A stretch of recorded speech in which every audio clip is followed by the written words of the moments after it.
welcome to Where Are They Now? I'm your host, Heather Lindstedt, class of 1985, and I am so thankful that you've welcomed me. Michael Sargent, class of 1975, Joanne Bosquet Sargent, class of 1976, and both of you Hall of Famers with Chelmsford High. Thank you for having me. I just want to say, we'll get started. I'm sure there's some great stories, and don't worry, not too many people are watching the show, but enough are. But I think also one of the real reasons we're here is just the charity that you have put forth. I know for the Alumni Association and whatnot. So I'm going to start with that, and then I'm going to work back towards the high school. How did you both really get so involved in giving back I would have to tell you at such a young age, because not many people do that. They kind of forget until you get older and you think about it. You do what you can. Yeah. Some people aren't in the right position, but if you find yourself in a good position, yeah, and you can do something that's nice, that's going to help some other people out, it's always a good thing. You feel good. It's like a gift to yourself. You walk away saying, geez, that was nice.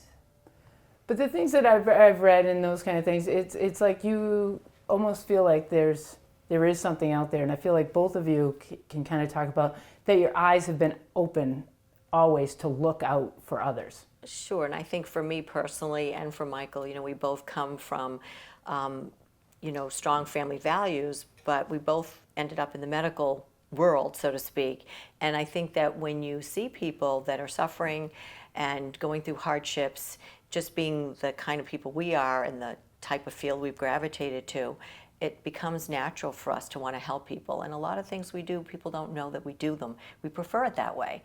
But there are some things that people do know we do, and so we're proud of that. Yeah. Now, can you think back, though, to then, prior to, because like I said, I'm going to go back to Chelmsford High and your time in the Chelmsford school system. And can you remember times where you felt like you were walking down the hallway and either a teacher said something to you that struck a chord, or you took a class, it kind of was like, you know what, I'm going to be able to do something of that nature to give back. Do you remember any in particular teacher that had that kind of motivation on you? Or? Well, I often thought about going into teaching. Yeah. My dad was a school teacher at Chelmsford High, actually almost every school in Chelmsford. But I had a dentist in Lowell that kind of took me under his wing, and I said, geez, maybe I'll be like Dr. A someday. Yeah. Dr. Abrahamson. And it worked out, I think it worked out better for me there. Yeah. I do more. I feel better with what I do. I can help people. Right. And I enjoy it. Right. And if you don't enjoy your work, you need to find another job. Yeah. So we're lucky. We found jobs that we really enjoy, and it's worked out well. And it's interesting, too, because you talk about teachers. I remember I took a chemistry class, and it was called Action Chemistry, and Michael would say, it's not a real chemistry class. But I remember one day Mr. Turner came out to me, and he said, listen, we're doing this special program. And he brought it out to all of the kids, and we actually, and I was one of them, we signed up to teach swimming lessons to the severely disabled children. And it was at the Lowell Y, and I remember the fondest memories from that, because the little girl I had, she would see me, week after week, we'd teach, I'd teach her to swim, yeah, and just she'd run, jump in my arms, and I just remember feeling that was a really good feeling. So that was kind of fun. And you do give to the Boys and Girls Club, Yes. right? That's one of your charities that you give to. With that, working though, and I always say this, you never think you're teaching, but when you're giving and you see certain things, do you have those teaching moments where you... Oh, absolutely. Yeah. And everyone has a few teachers in the past, whether it's grade school, high school, college. I had one in college that I'll never ever forget her, because she taught me how to study, and I thought I knew how until I got to real college. Yeah. And Dr. Stahl was her name, and she was just tremendous. She knew how to push the buttons to get you to do what she knew you were capable of doing, Right. which is a gift. Oh yes, without a doubt. So how did you, after Chelmsford High and you're leaving Chelmsford High, what was the feeling? Because you didn't really go far. You went up to St. A's, you went into Boston, Into right? Boston. Emmanuel College and part of the nursing program, right? correct. And you've stayed local. How was that when you were going through the process of, okay, I'm going to leave Chelmsford High and the town of Chelmsford, but I Sure. don't feel like I'm going too far. I actually didn't leave Chelmsford okay. because I went to St. A's Monday through Friday afternoon at 3 o'clock. Yeah. And I was in my car back in Chelmsford studying Friday night and then working at Purity Supreme all day Saturday and then going to work for John Harrington Saturday night. Okay. So I didn't go too far. No. But I did what I had to do, and, Right. And it worked out well. Did you think the size of St. A's, or was it a convenience, but was it, the size that was kind of, similar to Chelmsford High School where, you wouldn't get lost, but you sound like you knew some of the professors because they were pretty hands-on. They were hands-on. Yeah. I don't know. Yeah. I'd have to say that some of the instructors, made it so that I was really in the right place. Yep. Going to St. A's was perfect for me. Yeah. If I went to a big school, I was afraid I'd get lost. Right. And I probably would have got lost. Yeah. Up there you had someone, some of those instructors, they keep an eye on you closely. Yeah. And they could tell if somebody was going to do well or not. They could corral you and make sure that you didn't screw up. Yeah. And I was lucky to have some of those teachers. We're a year apart. So when he decided to go to St. A's, and it was quite frankly the only school that he applied to, in the fact that he knew that they had a great science program, and he knew that Dr. Stahl could help him get into Georgetown, which was his dream. But I used to think in the back of my mind, clearly he doesn't want to go far because he wants to stay close to me. But actually, when I ended up going into Boston, back then you didn't think about going to California to college. Right. You sort of stayed close. And for me, selfishly, I thought, well, I'll study during the week and then I'll come home on the weekends, and we had date night Saturday night. So for me, part of the motivation was to be able to continue to see him. Right, but for Boston, and they still are so well known for the medical field. So Right, for right. you, I mean, that was kind of a win-win. Exactly, kind of a natural fit. Right, going into it. So then you found your way to Georgetown. I did. One of those big East schools, I know. Well- I've discussed the rivalry with Providence College, but we do have something in Yeah, common, yeah. from Chelmsford to a very small school. Yeah. But yes, Um, what was the draw to Georgetown? Dr. Abrahamson Okay, was a Chelmsford High School graduate. okay, And then he went to St. Anselm's College. And then he went to Georgetown Dental School. yeah, And I wanted to be like Dr. A. really. So that's how that happened. That's a great story, Yeah, though, yeah. that you had such a great mentor.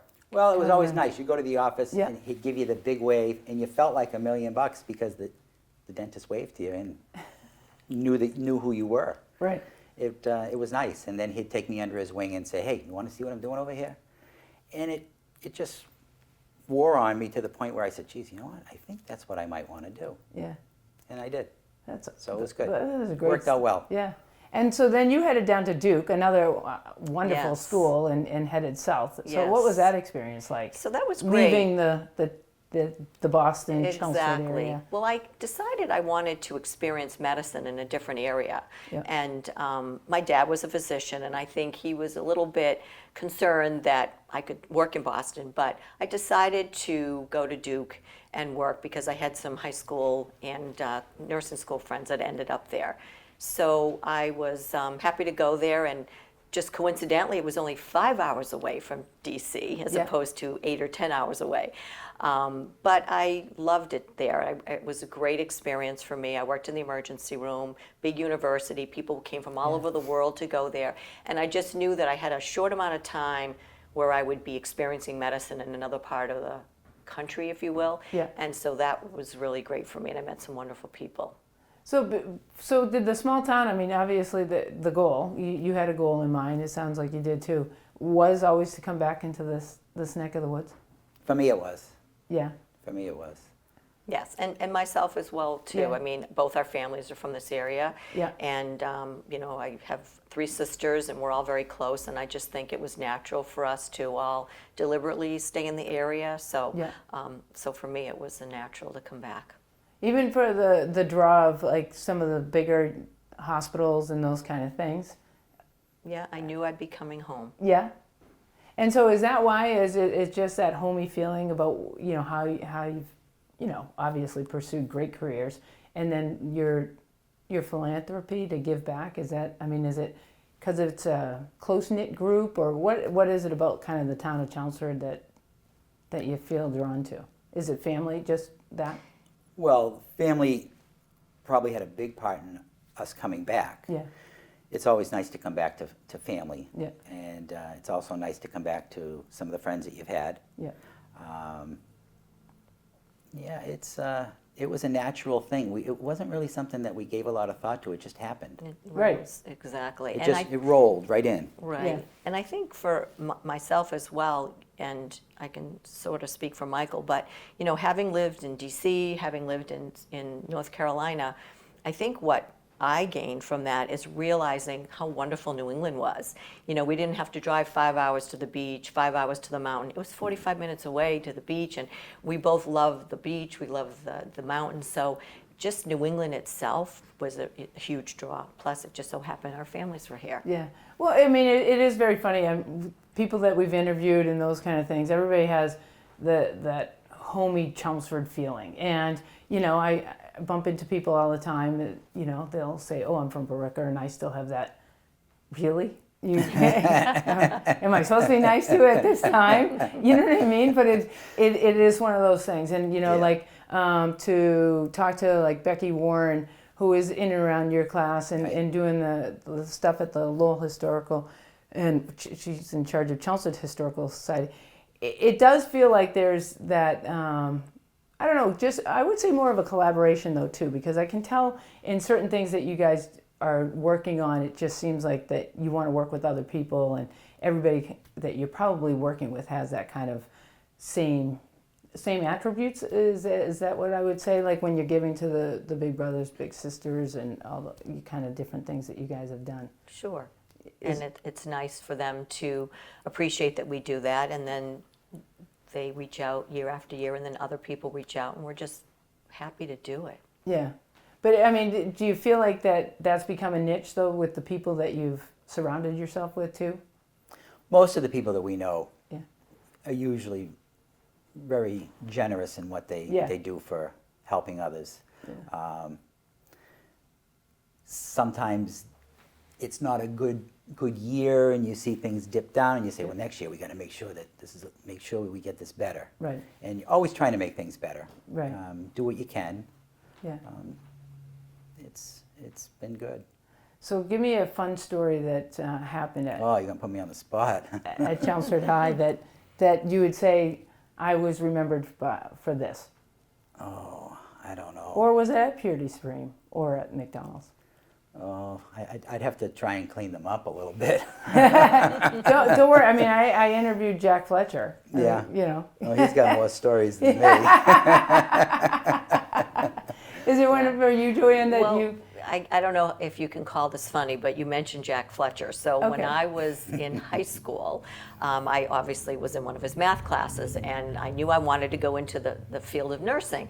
So really struggled in math, and I remember just, you know, one day getting a C, and he was really angry with the class, and he said, you know, I had to do a curve for you people, and then after the class, I went up to him and I said, you said you had to do a curve. I said, but I actually did really well considering. And so I really did better than everyone in the class. So as the year went on, it was time to select a math class for the next year. And I decided to take another science because I was strong in sciences. So when he came to my desk and he saw that I had chose another science over a math, he looked at me and he said, good choice. So like many, many years later, we're at the town meeting restaurant having dinner, and I haven't seen him since maybe 15, 20 years, clearly thinking he doesn't remember me. So he comes into the town meeting, he sees Michael, he comes over, I look up at him, he doesn't acknowledge me. I'm like, thank goodness he doesn't remember me. So I'm eating my dinner and drinking my drink, and all of a sudden he looked down at me and said, how's the math star doing? I looked up and I thought, you do remember me. So that's my funny story. But it is nice. I mean, I've come back, and my family's still around the area too. It is kind of funny. I mean, to even our producer here, Bob Paraso of this show, like, it is nice that you don't think that teachers might have remembered you, but they do. Right.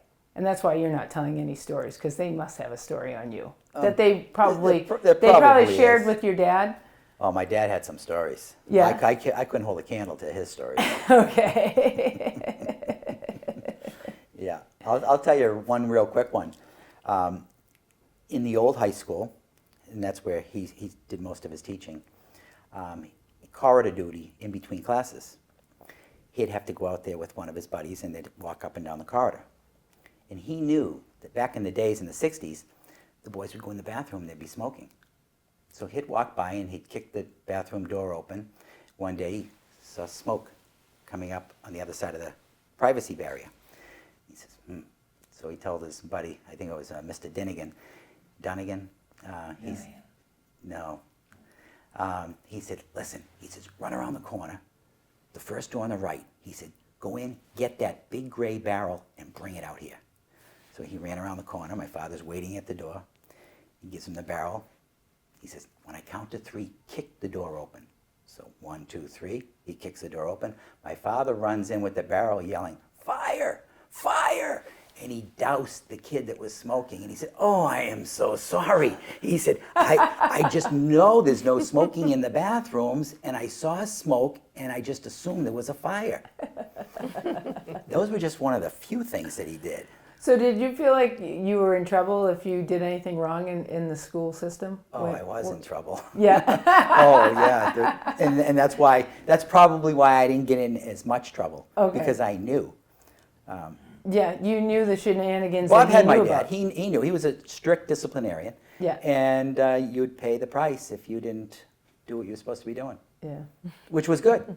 Well, but I think that there are some values that came from the high school where you felt like the students still felt like the teachers had their back, even though we were a little out of control on different occasions, but that they still had your back, that they were going to still help you pursue whatever you wanted Oh, to pursue. they were there to help Yeah. you. They weren't there for the pay because Right. the teachers weren't getting paid very much back Right. then.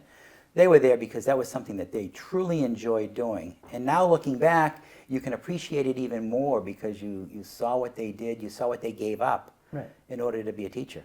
Yeah. So teachers, they deserve a lot more credit than they get. Yeah, so I don't call them by their first name ever. No. I'll give them their credit. I feel guilty if I call them by their first name, and even like Mr. Fletcher, he even said, like, Heather, you have to call me Jack now, and I'm like, I'm. It doesn't come out smoothly, though. Right. I'm struggling with that, so I'm Right. not sure that's going to follow. So with all the whole thing in the alumni association, I guess the same thing you would give the same thing, that there's something special about the town of Chelmsford and the school itself in that respect. It's one of the best nights of the year when they have that function every year. Yeah. What are they calling it now? The Hall of Fame. The Hall of Famer. Yeah.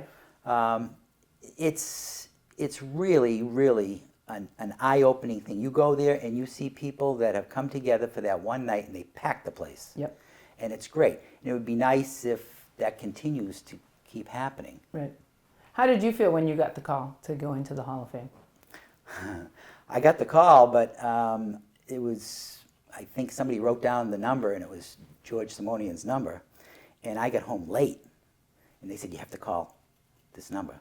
So I dialed the number, and unfortunately it was 11:30 at night, and I don't think George stays up past 9. Correct. So he wasn't really wide awake when I said, this is Mike Sargent, am I supposed to be calling you? Yeah, good, yeah, good. And he says, you're in, I'm going back to bed. Boom. Did you realize not to call him that late, or? I did. In fact, I was traveling when I got the call. But I mean, for me, it certainly is an honor, and I know everyone says that, but having been on the committee and understanding the process, there's a lot that goes into evaluating the nominees, and just the fact that you're nominated is an honor. But I think what I've enjoyed over the years is just being in awe over all the accomplishments that all of our alumni have had, and so many that have had wonderful accomplishments and they've yet to possibly be inducted. But just, it's fabulous to see all the accomplishments that people that have graduated from the town of Chelmsford have accomplished. It's really amazing. Yeah, and I think the other thing too is, and I think people are understanding too about like the scholarships that we're providing, the Alumni Association, and I think that that's the same thing between the Hall of Fame and just the scholarships. It really makes us just a united front, kind of to be all together and feel appreciated by what the Alumni Association is actually doing. Absolutely. What's nice is every year, those that get a scholarship, they sit down and they write a little letter to the person that donated the money for it. Yeah. And when you get that letter in the mail and you open it up and you read it and you say, you know what, you get the goosebumps, Yeah. and you kind of feel good about yourself, and you say, you know what, that's why I do it, because I get that feeling Right. that you can help someone. Yeah.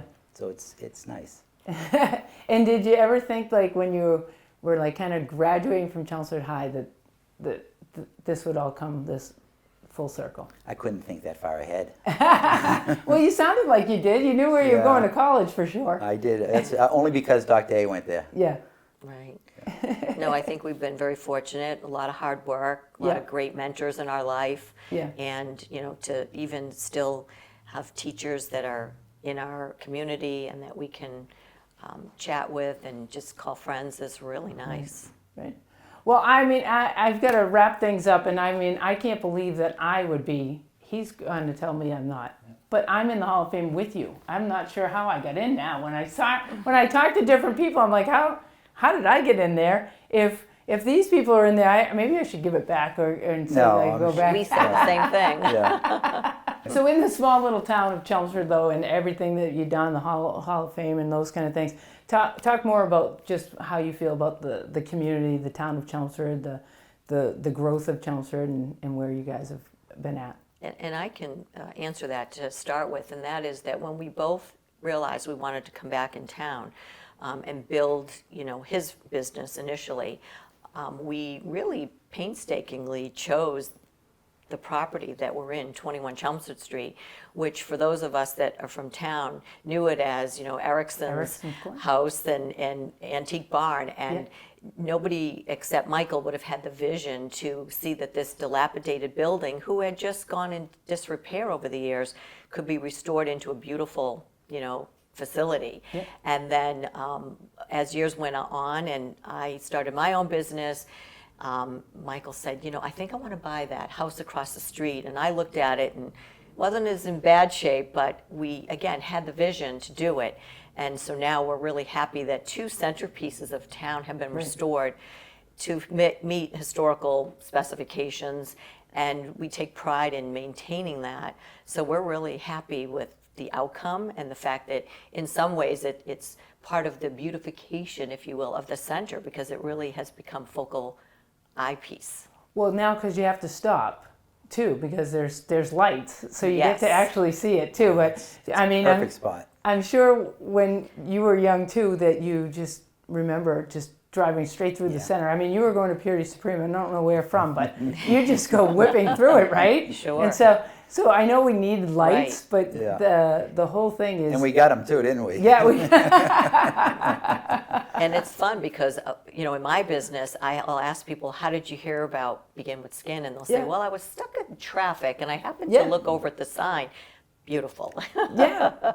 Well, no, but I mean the whole area, and it's on Chelmsford Street. I mean Right. that's the key in going into Chelmsford Center. So I mean it does still, it is. I think it's pretty town. You know what I mean? And then there's people like from Billerica and Drake that are like, what are you talking about? You know what I Right. mean? But I do. the whole thing is, I think that there's so many people like yourself that just enjoy the town that you want to keep it Exactly. the way it is, from our parades to everything that we think that Right. that are special. But when you were doing that, I mean, what was the whole process? I mean, did you have a real huge vision of what, or do you still have a vision of how we should continue to grow Chelmsford? Well, Chelmsford's grown quite Yeah. a bit, and in my mind, it would be nice if we could just stop growing Okay. and go about things the way they are now. But it won't. It'll never happen. Right. It seems like somebody gets a shoehorn and they squeeze another project in. Yeah. You know, not to say anything bad about people that are doing the projects, but it's getting crowded. Yeah. You know, you sit there and you look at traffic at 5 o'clock. I look out the window of my office and I look out on Chelmsford Street and I say, oh my God, how do these people get here Yeah. for an appointment? And sometimes they don't. You know, and it never used to be like that. Right. When we were growing up, my father would have a heart attack if he was still around and came up to Dalton Road and North Road and saw a set of lights. Right. You know, it just wasn't the way it was. Lucky if there was a stop sign there. Right. But things have changed quite a bit. And, you know, we like old things. Right, So yeah. one of the things that attracted us to both these properties was that they were old and in need of some repair. Right. And not long after Michael and I were married, we bought an old home in Westford that we have lovingly restored. And so, you know, that with the gardens and all of that is something that's really important to us. And while that home isn't in Chelmsford, it's most certainly something that we took a lot of pride in restoring. Right. Well, I mean, no different than if that house didn't keep the old clock on it, right up on Boston Oh, Road. the barn? Yeah. The barn, Yeah, right? yeah. I mean, we Sure. Yep. We That's- as- and that's how we recognize that building. correct as residents, we would be like, oh my God, if somebody ever took that away, like if somebody moved in and said, oh, that's not Chelmsford, you give that to wondered Heather. that. Right. So we go from there. What am I? Oh, They look familiar to you? this is 25 years of this. Did you really do it for 25 years? Yes. I did it for a long time. Yeah. Right. How did that come about? When I was in dental school, one of my instructors, who I thought a lot of, used to have me come over and do some landscaping for him so I could make some extra money on the weekends. And I found out his wife was a seamstress. And I said, Dr. Brown, I don't want to get paid today. And I don't want to get paid next week or the week after. Do you think your wife could make me a Santa Claus suit? He said, a Santa Claus suit? You're kidding me. I said, no. I said, I've always wanted a Santa Claus suit. And she made me the Santa Claus suit.